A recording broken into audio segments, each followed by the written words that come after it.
ஒண்ணு இப்ப நான் கனிமொழின்னு இருக்கேன்னு வச்சுக்கேன், அந்த கனிமொழிக்கு முன்னெழுத்து என்ன ஆர் போட்டு தமிழ்ல கையெழுத்து.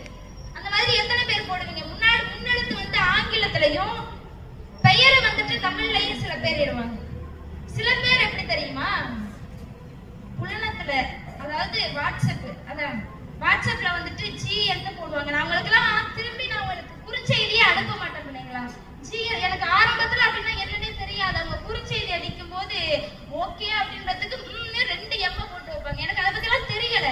என்னன்னு கேட்டா திரும்பி நீ இன்னும் வளரலடி, உனக்கு ஆங்கிலத்துல பத்தி ஒண்ணுமே தெரியல அப்படின்னு சொல்லிச்சுங்க. நான் அவங்க சொல்லட்டுமா, பாரதி சொல்றாரு, யாம் அறிந்த மொழிகளிலே தமிழ் மொழி போல் இனிதாவது எங்கும் காணோம் என்றும் சொல்லில் உயர்வு தமிழ் சொல்லே. என்ன சொல்றாரு? சொல்லில் உயர்வு தமிழ் சொல்லே, அதை தொழுது படித்தல்.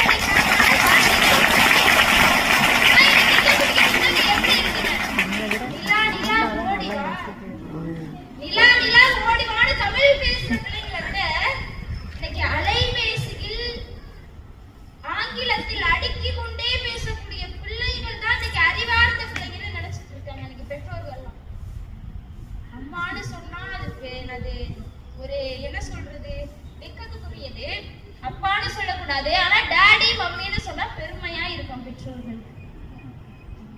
ட்விங்கிள் ட்விங்கிள் லிட்டில் ஸ்டார்னு பொண்ணு சொன்னா அது ரொம்ப பெருமையா இருக்கும். உங்க பக்கத்து வீட்டுல ஒருத்தவங்க, என் பொண்ணு நல்லா ஆங்கிலத்துல ஃப்ளூயண்டா பேசுது, நல்லா ஃப்ளூயண்டா என் பொண்ணு நல்லா இங்கிலீஷ்ல பேசுதே அப்படின்னு சொன்னாங்க. நான் கேட்டேன், தமிழ்ல கையெழுத்து போட தெரியுமா உங்க பொண்ணுக்கு அப்படின்னு கேட்டேன்.